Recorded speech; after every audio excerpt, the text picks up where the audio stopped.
राष्ट्रवादीचे प्रवक्ते सूरज चव्हाण यांच्याकडून मारहाण झाल्यानंतर छावा संघटनेचे प्रदेशाध्यक्ष विजय घाडगे हे काल रात्री अजित पवारांना भेटण्यासाठी पुण्यामध्ये दाखल झालेले आहेत.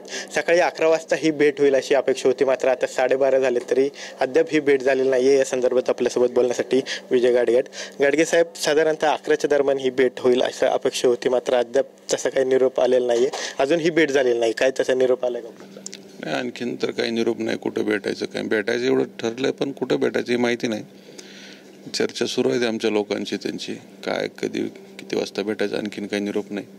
तसा निरोप आला तर तुम्हाला कळवू आम्ही. मगाशी वरिष्ठ पोलीस अधिकारी तुमच्याशी भेटून गेले. अशी चर्चा आहे की वरिष्ठ पोलीस अधिकाऱ्यांनी तुमच्यासमोर प्रस्ताव ठेवला की तुमच्यासह काही आणखी 5 जण शिष्टमंडळ, 5 जणांचं शिष्टमंडळाने अजित पवारांच्या भेटीत जावं, पण तुमचा त्यासाठी विरोध आहे. माध्यमांसमोरच ही भेट हवी, सगळ्यांसमोर ही भेट हवी अशी तुमची मागणी आहे का? असं काय आहे? हो, मला माध्यमासमोर मारलंय आणि त्यांच्या 4-5 लोकांनाही मारलं. मग त्यांचं शिष्टमंडळ नव्हतं मला मारायला आलं, त्यांचे 40-50 लोक मला मारायला आले होते. म्हणून काय मी काय मारायला नाही आलो कुणाला. मी नम्रपणानं म्हणतोय, मी शेतकऱ्यांचं पोरग आहे, गरिबांचं पोरग आहे, आणि मला नम्रतेनं विचारायचं दादांना, दादा आमची चूक काय, एवढाच प्रश्न आहे माझा. आणि आमची जी मागणी आहे कृषी मंत्र्यांच्या राजीनाम्याची, त्याच्यावर कारवाई कधी होणार. दुसरा विषय आहे आमचा, ज्यांनी आम्हाला मारहाण केली त्यांच्यावर काय कारवाई केली, किरकोळ कारवाई, त्यांच्यावर कडक कारवाई झाली पाहिजे, ही पण मागणी. आणि तटकरेंनी जो कट रचला त्याची चौकशी करा. काही वेळेत जर काही उत्तर आलं नाही किंवा समोर प्रस्ताव आला नाही तर पुढची किती वेळ तुम्ही वाट बघणार आहे अजून दादांची भेट? नाही, आम्ही आमच्यामध्ये खूप संयम आहे. एवढा मार खाल्लाय म्हणजे तुम्हाला पत्रकारांना सगळ्यांना कळालं असेल किती संयम असेल आमच्यात. संयम आहे, आम्ही संयमानं चाललोय. बघू वाट आणखीन काही वेळ, त्याच्यानंतर पुढील निर्णय लवकर कळवू तुम्हाला. दिवसभर तुम्ही वाट बघण्याची तयारी, कसं काय बघू ना आता थोडा वेळ, आणखीन किती वेळ आमचे सहकार्य आम्ही चर्चा करतोय, वाट बघू, त्याच्यानंतर निर्णय घेऊ. माणिकराव कोकाटे असतील किंवा सूरज चव्हाण असतील यांच्यासह तटकरेंवर सुद्धा कारवाई करण्याची मागणी का? कारण त्यांच्यासमोरच अहो तेच तर आहे ना, तुम्ही राष्ट्रवादीमध्ये असे चुकीचे लोक का सांभाळता, हा तर प्रश्न आहे माझा. असे लोक काढून टाकावं, राष्ट्रवादी तुमची बदनाम होऊन जाईल. आणि आता ही संधी आहे दादा तुम्हाला, विनाकारण असे लोक पोचण्याच्या नादात पार वाटोळ होऊन जाईल आपल्या पक्षाचं. मी तुमच्या पक्षाचा कार्यकर्ता नाही, परंतु मला जे योग्य वाटतं ते मी बोलायला लागलो तुमच्याशी. चुकीचे लोक नका सांभाळू.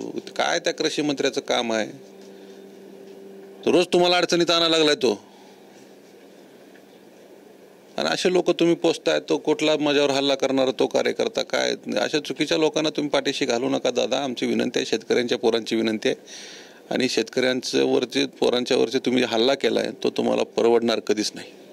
ही सगळी घटना घडली तेव्हा छावा संघटनेच्या काही कार्यकर्त्यांकडून सुद्धा शिवीगाळ केली गेली संबंधित राष्ट्रवादीच्या कार्यकर्त्यांना. अगदी आज भुजबळांनी वक्तव्य केलं की अजितदादांना सुद्धा काही अश्लाघ्य भाषेत बोललं गेलं. त्यामुळं कोण शिवीगाळ केली आमच्या लोकांनी? तुमच्याकडून अश्लाघ्य भाषेत काही शिवीगाळ झाली किंवा त्या परिसरात त्या जेव्हा पत्ते तुम्ही टाकले त्यानंतर सगळं प्रकरणात असं काही घडलं होतं? अजिबात नाही, आमच्या लोकांनी शिवीगाळ केली नाही. आम्ही एकही शब्द चुकीचा वापरलेला नाही. ही बातमी विनाकारण चुकीची बातमी पसरवू नका. उलट आम्ही जायच्या अगोदर त्यांच्याच पक्षाचा कार्यकर्ता तुमची, मी म्हणतोय आता TV9लाच बातमी बघितली मी, TV9 बातमी दाखवलेली. आमच्या अगोदर तुमचाच पक्षाचा कार्यकर्ता गळ्यात गमजा घालून सुनील तटकरे साहेबांना बोलत होता, कर्जमाफीच्या बाबतीत प्रश्न विचारत होता. तुम्ही तुमचंच गोंगडा आमच्या गळ्यात कशाला घालायला लागलात? तुमचे लोक तुमच्या विरोधात आहेत हे लक्षात घ्या. तुम्हाला जाब विचारायला लागलेत कर्जमाफीचं काय झालं म्हणून. त्या व्यक्तीने काय बोलला असेल मी ती पूर्ण बातमी बघितलेली नाही, परंतु टीव्हीवर अशी बातमी चालली होती की मला मारहाणीच्या अगोदर तो प्रकार घडलेला आहे तिथं. अशा पद्धतीने चुकीच्या पद्धतीने नका बोला. आम्ही एक शब्दानेही त्या तटकरे साहेबांना किंवा तिथं असलेल्या लोकांना चुकीचं बोललेलं नाही. जे आम्हाला प्रतिकात्मक आंदोलनाचा भाग म्हणून, निषेध म्हणून करायचे होते आम्ही केलं, आणि तिथून नम्रपणे नमस्कार करून मी त्यांना निघून गेलो तिथून. आज दादांची भेट झालीच नाही तर पुढची भूमिका नाही, दादांची भेट नाही झाली तर मी सरळ मुंबईला मुख्यमंत्र्याला भेटायला निघणार. धन्यवाद. तर विजय घाडगे यांनी आपली प्रतिक्रिया जी आहे ती दिलेली पाहायला मिळते. कॅमेरा पर्सन विशाल रायपुरेसह विनय जगताप, TV9 मराठी, पुणे.